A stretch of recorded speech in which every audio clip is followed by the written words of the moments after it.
The last thing Shen Luiying remembered before dying was the bottom of a staircase and the very dramatic irony of meeting his end with a BL web novel open on his phone screen. He had been on chapter 47 of The Emperor's Obsession, tripping over his own feet in a university hallway while too absorbed in the story to notice the stairs ending, and then the world had gone dark in the most embarrassing way a 23-year-old could possibly leave it. No grand speech. No final words. Just the soft thud of a phone hitting tile, screen still glowing, and silence. He expected nothing after that. Nothing was reasonable.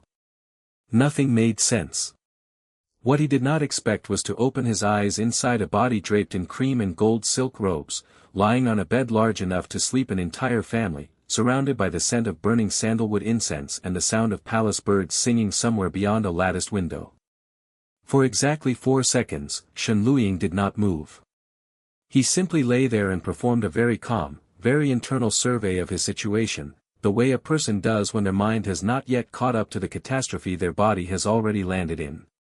Then recognition hit him like cold water thrown directly at his face. He knew this bed. He knew this ceiling with its painted phoenixes and inlaid gold trim. He knew the carved rosewood vanity across the room and the pale blue curtains around the window and the jade ornament sitting on the side table, shaped like a coiled serpent with tiny ruby eyes. He knew all of it because he had read about all of it in chapter 3 of The Emperor's Obsession, the exact novel that had been open on his phone when he died. He was inside the novel. Not near the novel. Not inspired by the novel. Inside it, occupying the body of a character he had read about with mild irritation and occasional second-hand embarrassment, a character the narrative had never been very kind to, a character whose entire purpose in the original story was to be beautiful, troublesome, and eventually executed for treason in chapter 12. Shen Luiying sat up very slowly, looked at the silk sleeves pooling around his wrists, looked at the elegant hands that were not quite his own, and made a decision that took approximately 8 seconds to arrive at but would govern every single thing he did from that moment forward. He was going to survive this. He was going to be smarter than the plot. And he was going to find a way out of this palace before chapter 12 came looking for him. The original Shen Luiying, the character born in this world, had been described in the novel as the favored consort of Emperor Kael Draveth, the most feared ruler across 7 unified kingdoms. The original had a reputation in court for being spoiled and sharp-tongued, a consort who had caught the emperor's eye during a tribute ceremony and been brought to the palace less than 2 months ago. He was not well liked by the other court members. He was tolerated, the way anything the emperor touched was tolerated, through gritted teeth and careful smiles. What the novel had treated as character flaws, Shen Luiying now understood were something else entirely. He had read the story from the outside, where the original consort looked petulant and ungrateful and reckless. But sitting inside this room, inside this body, surrounded by gold and silence and the faint sounds of palace guards changing rotation beyond the door, he began to understand what it felt like to be a person placed somewhere they did not choose, handed a role they did not ask for, and told to be grateful for the cage because it had beautiful walls. He spent the first hour simply learning the room. He moved quietly, noting every corner, every storage cabinet, every seam in the wall where a hidden passage might sit, because the novel had mentioned 3 separate hidden passages in a consort's wing and he intended to find all of them before the week was out. He checked the window. The garden below was a 20-foot drop onto stone, which was not workable without rope or a distraction. The main door had 2 guards outside whose footsteps he could track through the wood. The side door leading to the bathing chamber connected to a servant's corridor that, based on his memory of the novel's geography, ran along the east wall toward the kitchens. He filed all of it away and returned to the bed and arranged himself beautifully against the pillows, because the first rule of surviving inside a story where everyone already had expectations of you was to meet enough of those expectations that no one looked too closely at what you were actually doing. A servant arrived with morning tea. Then 2 more, carrying trays of food and fresh water for washing, and they moved around him with the practiced efficiency of people who had learned exactly how to exist in a room without disturbing the person in it. Shen Luiying watched them from under his lashes and said nothing, which the servant seemed to interpret as his usual morning mood and responded to with careful quiet. He ate. He washed. He let them dress him in robes the color of deep amber and arrange his hair with jade pins, and while they worked he turned over everything he remembered of the plot with the focused attention of someone doing emergency revision before the most important exam of their life. The novel's story was not complicated at its surface. Emperor Kael Draveth was a tyrant shaped by war and an inherited throne he had won by surviving things no 19-year-old should have to survive. He ruled with control and precision and very little warmth. He collected the consort on a whim, found him unexpectedly interesting, became obsessed in the controlled and frightening way that powerful men sometimes became obsessed with things they could not entirely predict. The consort, pushed and manipulated by outside forces the novel revealed slowly, eventually did something the emperor read as betrayal.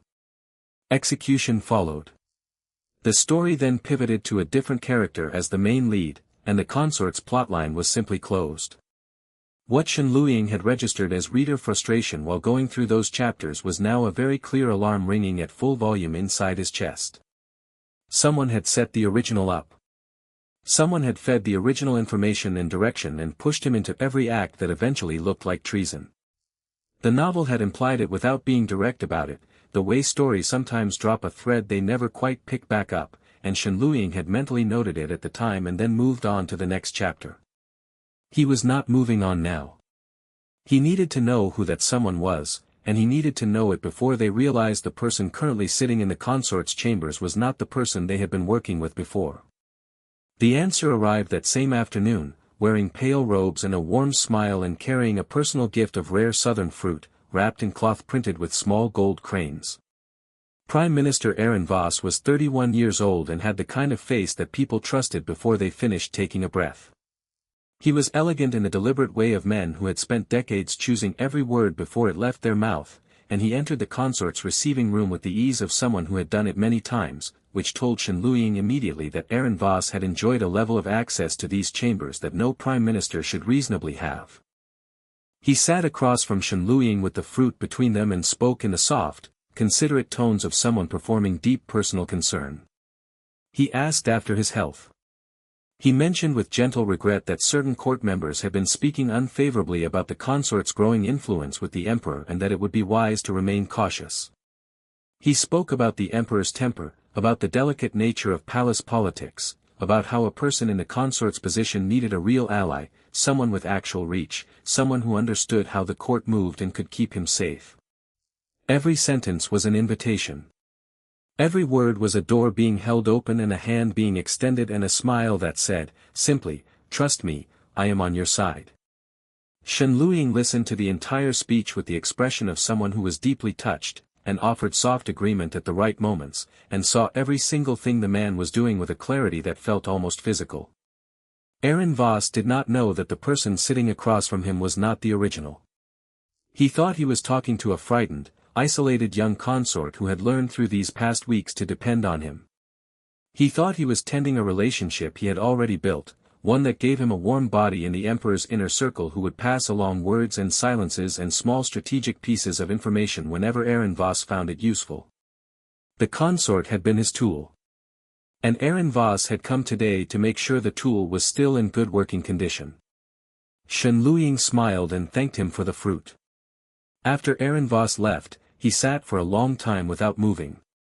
Then he got up and went to the far corner of the room, to the section of floor behind the tall cedarwood wardrobe that the servants moved around but never actually opened, because it contained only old formal robes the previous consort had stopped wearing.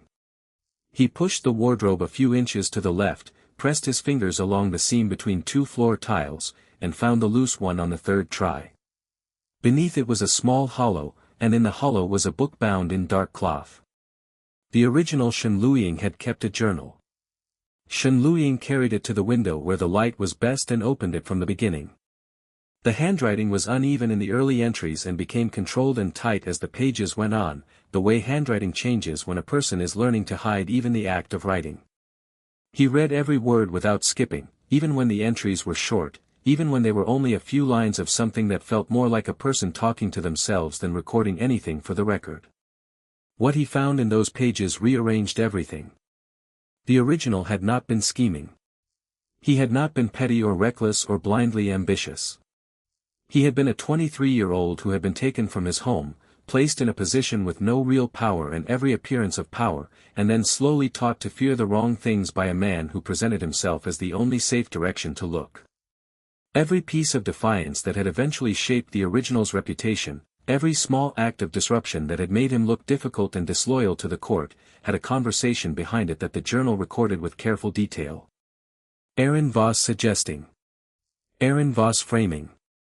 Aaron Voss explaining, in warm and patient tones, why this action or that word was the only way to stay safe, the only way to matter, the only real choice available. The original had trusted him. And Aaron Voss had used that trust to build, piece by piece, a version of the consort that the emperor would one day have no choice but to see as a threat. By the end of the journal, Shen Luying understood with complete clarity that Aaron Voss did not only want the consort removed. He wanted the emperor weakened, discredited, isolated from the one person who had managed, without even trying, to get closer to him than anyone had in years. Whatever Aaron Voss was truly planning, it required both of them gone, and the consort was simply the cleaner, quieter way to begin. He closed the journal. He set it on the windowsill and looked out at the garden below in the afternoon light, where the stone paths ran between rows of white and gold flowering trees, and the whole thing looked so peaceful and carefully arranged that it was almost funny. Almost. He picked up the journal again and slipped it into the inner fold of his robe, close to his body, where no one else could reach it. He was going to need it. Not today. But the time would come when that small book was the most important thing in this palace, and he intended to be the one holding it when that moment arrived. That evening, a summons came. The emperor wished to see his consort. Shen Luying stood before the mirror while a servant made last adjustments to his robes and looked at the face that was not quite his face, at the amber silk and the jade pins and the careful beauty of it all, and thought about chapter 12, which was somewhere ahead of him in a future that had not happened yet. Then he turned from the mirror, settled his expression into something smooth and bright and perfectly readable as everything the emperor expected, and walked out of his beautiful golden room toward the throne hall. His mind, behind the smile, was already 3 steps ahead. Shen Luying had a plan. It was a good plan. It was a careful, intelligent, thoroughly researched plan built from novel knowledge, palace geography, and 3 weeks of quiet observation, and it fell apart in the space of one evening simply because Emperor Kale Draveth was not the person the novel had described him to be. That was the problem with reading a story from the outside. The narrator only gave you what served the plot.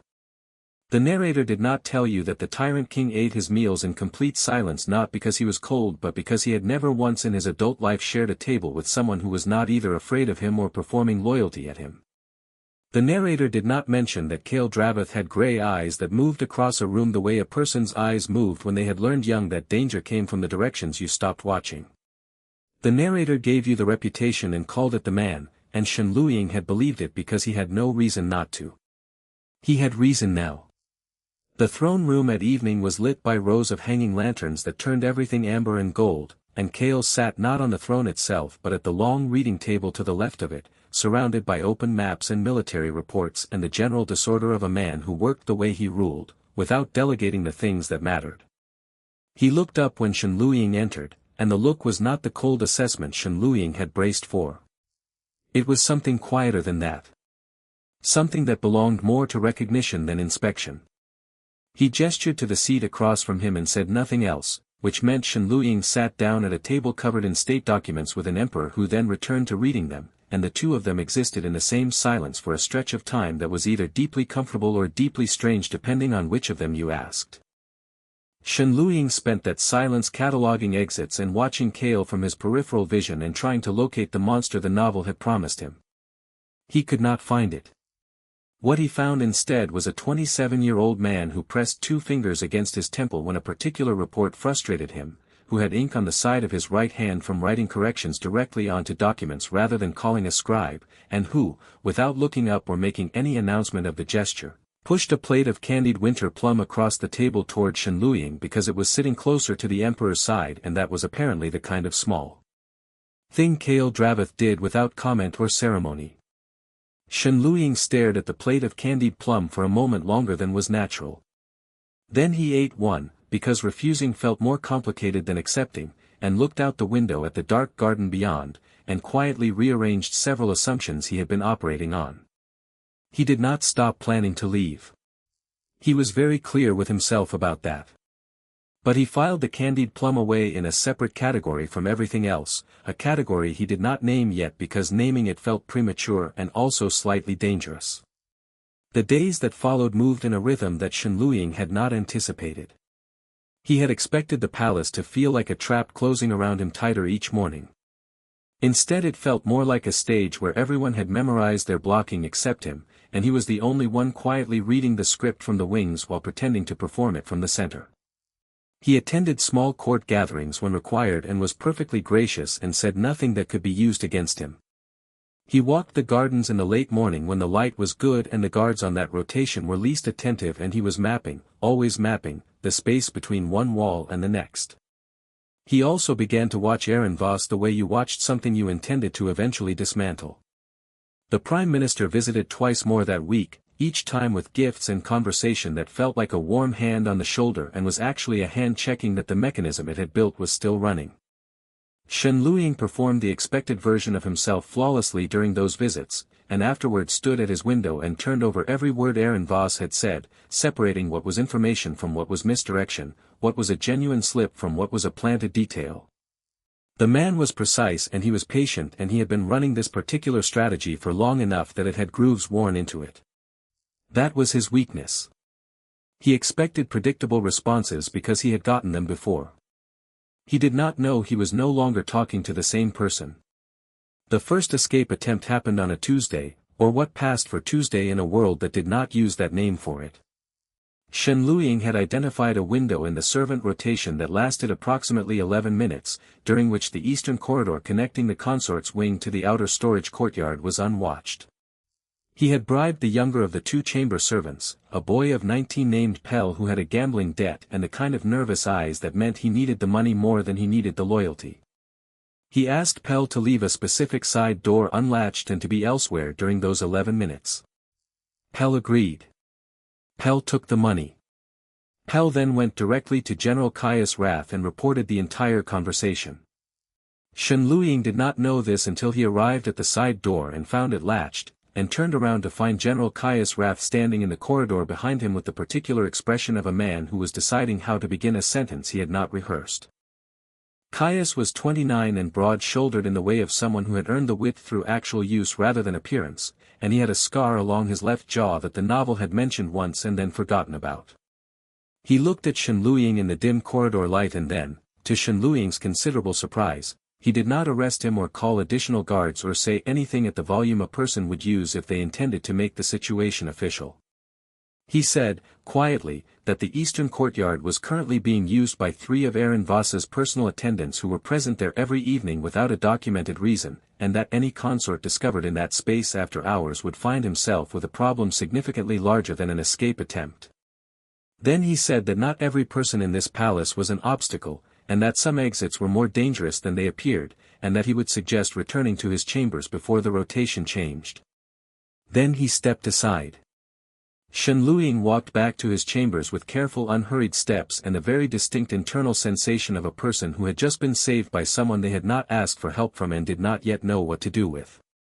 He sat on the edge of his bed and thought about Caius Rath for a long time. The novel had placed Caius in the background of the Emperor's story, a loyal general who appeared when military matters required him and was otherwise simply present in the architecture of the court.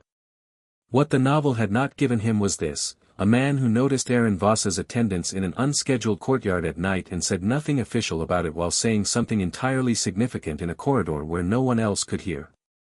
Caius was watching. And he was watching the right things.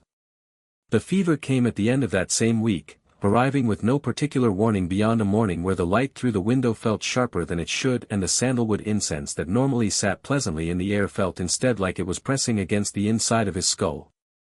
By midday Shenluying could not stand without the room reorganizing itself unhelpfully, and by evening the palace physician had been summoned and was delivering his assessment in the careful measured tones of a man accustomed to delivering news in rooms where the wrong word had consequences.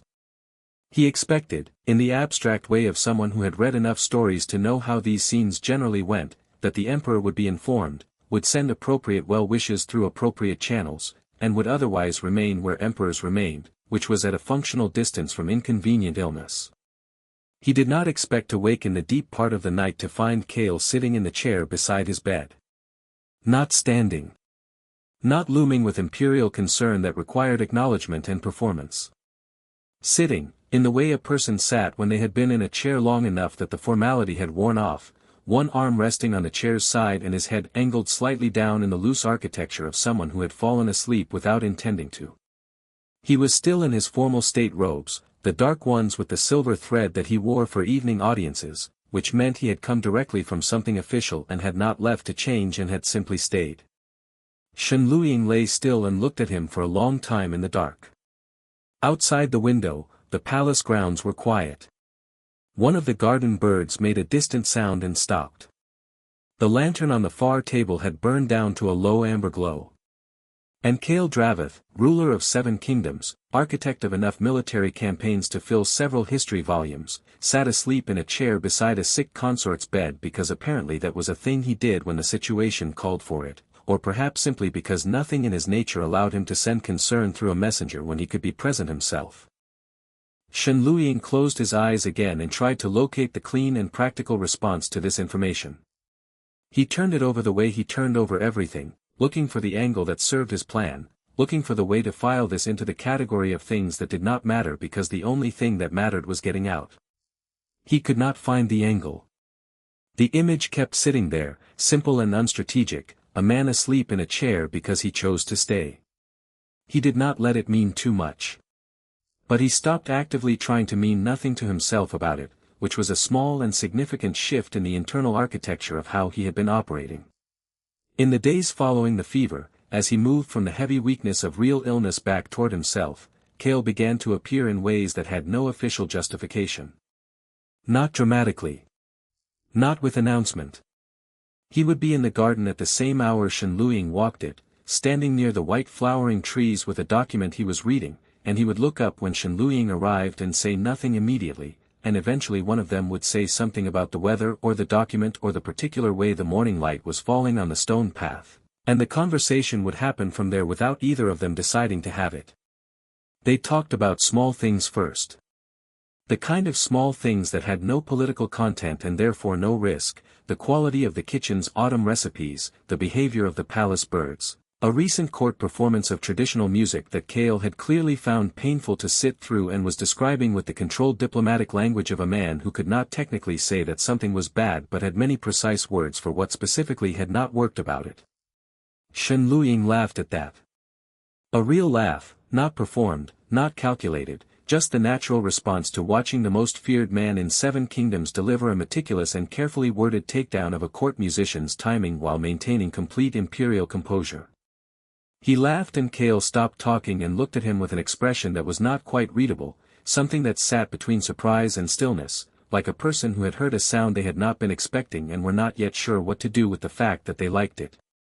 Shen Luiying composed himself and looked away at the garden and told himself firmly that he was still mapping exits and this was simply good intelligence gathering and everything was under control.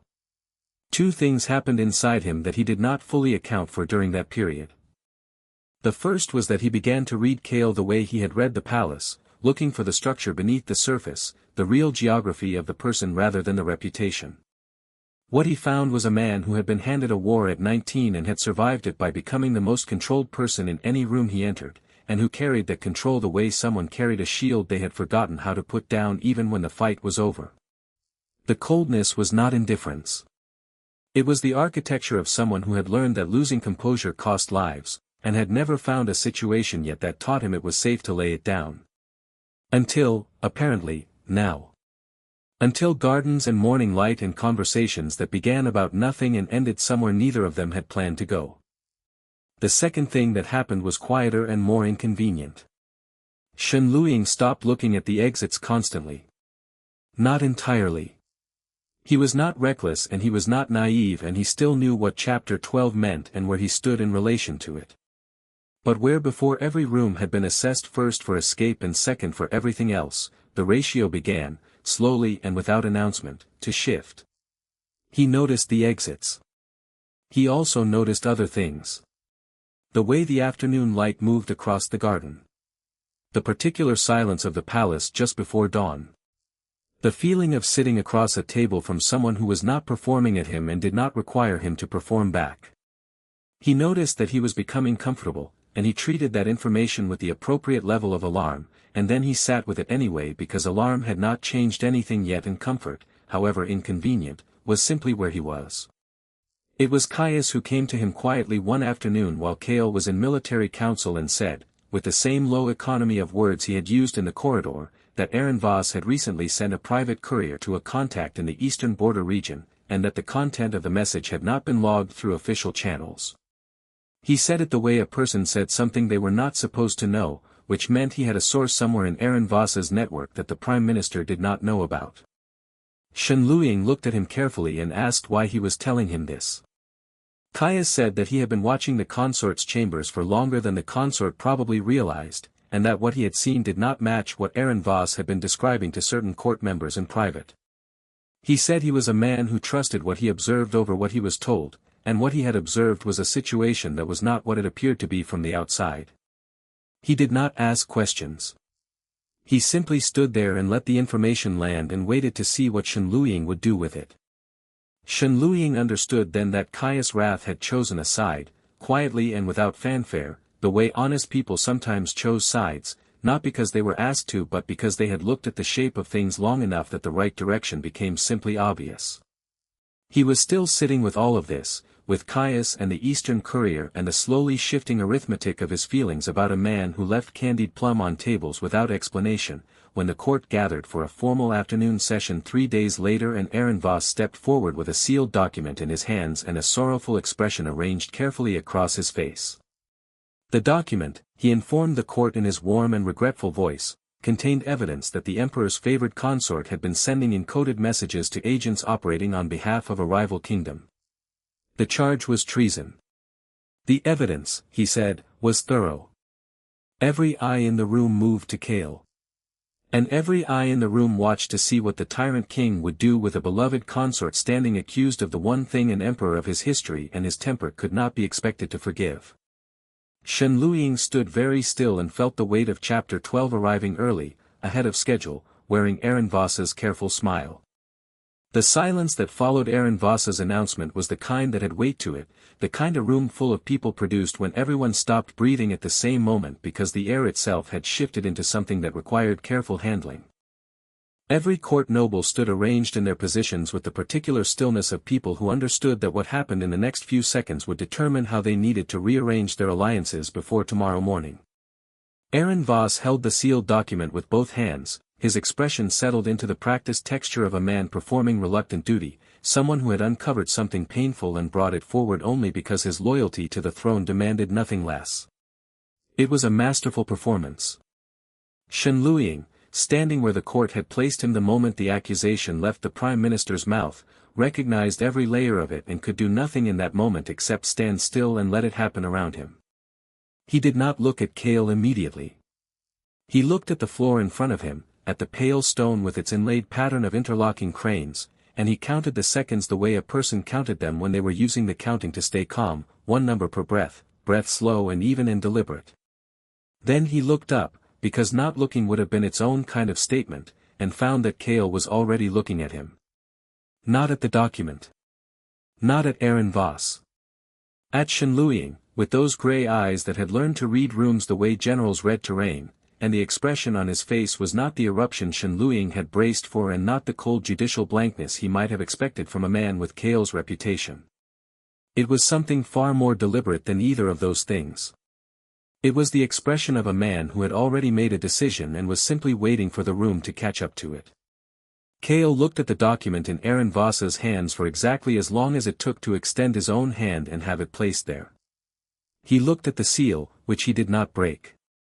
He looked at the Prime Minister for a moment that carried something in it that Aaron Voss was too confident to read correctly. Then he set the document on the arm of the throne beside him with the unhurried ease of a man setting down something he intended to deal with on his own terms, and he said, in the voice he used when announcements were finished and rooms were to be cleared, that the investigation would be conducted by the Emperor and no other party, and that court was dismissed. It was not a suggestion. The room emptied with the speed that rooms emptied when Kale Dravith used that particular tone, and Aaron Voss went with it, which told Shenluying two things simultaneously.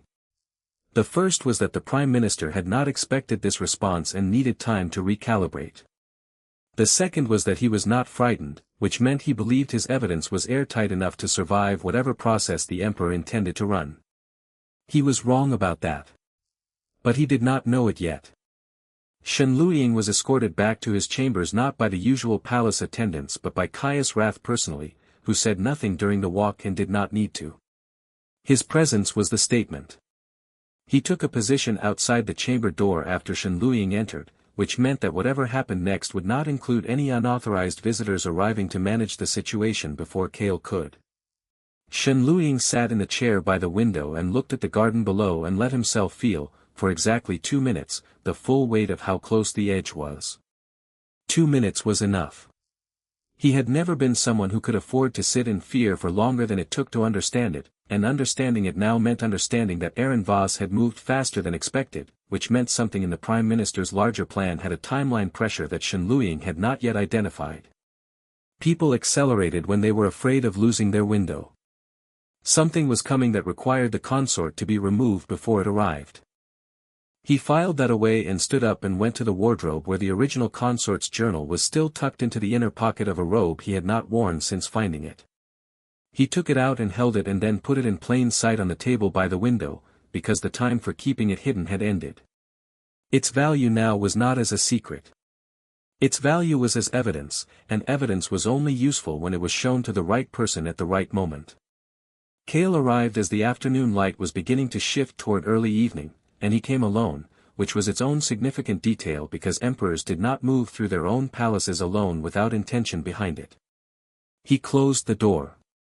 He did not sit immediately. He stood near the center of the room and looked at Shenluying with an expression that had shed the formal distance of the court and become something more direct, more human, the face of a man in a private room with someone he had spent weeks paying quiet and careful attention to. He asked Shenluying to tell him the truth. Not the court version. Not the version Aaron Voss had constructed with his sealed document and his sorrowful performance. He wanted the version that lived behind the eyes of the person standing in front of him, the version a man told when the room was empty and the audience was gone and there was nothing left to perform for. Shenluying looked at him for a moment. Then he picked up the journal from the table and held it out. He did not explain it first. He let Kale take it and open it and begin reading, because the original consort's own words were worth more than any framing Shenluying could provide, and because watching Kale read was itself information. He watched the Emperor's face move through the pages, the controlled stillness of it, the way a muscle in his jaw tightened at certain entries and then released, the particular quality of the silence that settled over him as he read deeper into a record of manipulation that had been running in his own palace, in his own consort's chambers, underneath his own attention for weeks. When Kale finished, he closed the journal and held it in both hands and was quiet for a long time. Shenluying did not fill the silence. He had learned that about Kale during their garden conversations and their shared evenings and the fever night when the Emperor had stayed without being asked. Kale processed in silence the way other people processed out loud, and interrupting it was never the right move. Then he told Kale about Aaron Voss. Not everything, because not everything could be explained without explaining things about himself that he was not ready to explain yet, but the relevant truth, the shape of what the Prime Minister had been doing, the Eastern courier that Caius had flagged, the pattern of visits to the consort's chambers that served no official purpose, the way each piece of apparent consort misbehavior in the weeks before Shenluying had arrived in this body connected back to a conversation with Aaron Voss that the journal recorded in careful detail. He spoke clearly and without drama, the way he had decided to speak when he made up his mind in these chambers that he was done being careful about the wrong things. He had spent so much of his time here performing, calibrating, managing impressions and planning exits, and he was tired of it in a way that had nothing to do with physical exhaustion and everything to do with the particular fatigue of never once saying exactly what was true to the one person in this palace who might actually do something useful with the truth. Kale listened to all of it. He did not interrupt. He did not pace or react in the visible ways that would have made the scene more dramatic and less useful. He simply sat with what he was being told and let it reorganize whatever internal architecture he had been operating on, and when Shen Luying stopped talking the room was quiet again and the evening light had deepened outside the window to something darker and softer. Then Kale said, very evenly, that he needed to speak with Caius. He left. He did not say what he was going to do, but the quality of how he left was different from every previous exit Shen Luying had observed from this man.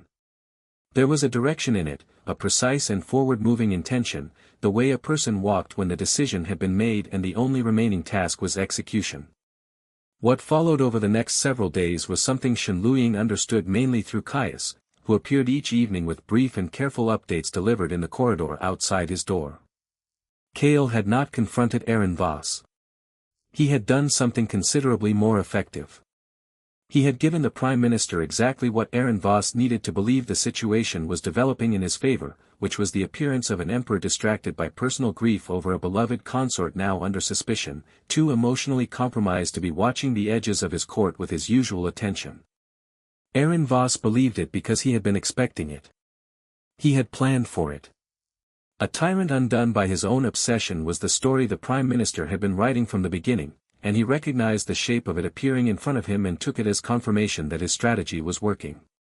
He began to move faster. He contacted his network with new instructions. He authorized steps in his larger plan that he had been holding back until the Emperor was sufficiently distracted. He made connections that had previously been kept several removes apart, pulling them close enough to coordinate because speed now seemed more valuable than the caution he had maintained until this point. Every move was observed. Caius had a quiet and thorough intelligence operation running through channels that Aaron Voss had never identified as threats because they did not look like threats. A kitchen worker who had a sister in a border garrison. A junior records clerk who had been passed over for advancement 3 times by Voss's recommendations. A merchant who supplied the palace with goods and also, incidentally, with the kind of information that moved along trade routes and never appeared in official correspondence. Each piece came in. Each piece was added to the picture. Within 4 days the picture was complete, and it was significantly larger than Shen Luying had originally estimated from the journal alone. Aaron Voss was not simply trying to remove the emperor and position himself as the power behind a new, more manageable ruler. He had made arrangements with a coalition of 3 minor kingdoms along the eastern border, kingdoms that had been formally subjugated under Kale's military campaigns and had spent years maintaining the appearance of loyalty while building toward the moment when Kale's court was unstable enough for a coordinated external pressure campaign to succeed. The consort had been the mechanism for creating that instability. Remove the consort through a public treason accusation, wound the emperor's judgment in the eyes of the court, and the signal was sent to the Eastern Coalition that the window had opened. What Aaron Voss had not accounted for was that the window was controlled by the person he believed was distracted by grief. On a morning when the cherry trees in the palace garden were at the peak of their bloom, filling the air with a sweetness that had no interest in the events unfolding beneath it, Aaron Voss was arrested. Not loudly. Not in court, which would have given him an audience and an opportunity for the kind of performance he was genuinely skilled at. He was arrested in his own offices, by Caius Rath and a unit of 8 soldiers who moved with the quiet efficiency of people who had been briefed thoroughly and understood that precision mattered more than spectacle. The sealed document Aaron Voss had presented in court was taken from his files along with 17 others that had not yet been presented anywhere, documents that completed the picture of a conspiracy that had been building for 3 years inside the highest levels of the imperial court. His network was addressed simultaneously through coordinated actions in 3 separate locations, which meant there was no one left to activate a contingency because every contingency had been identified and closed before Aaron Voss finished his morning tea. The Eastern Coalition, receiving no signal and then receiving instead a very clear communication from the imperial court that the emperor was in complete control of his throne and his court and was now aware of their arrangements, went very quiet very quickly.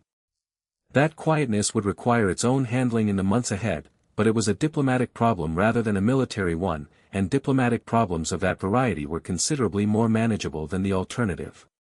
Shen Luying learned the full scope of it from Caius, who came to him that morning with the most words he had ever used in a single conversation, which was still not many words by ordinary standards but was clearly an occasion for him.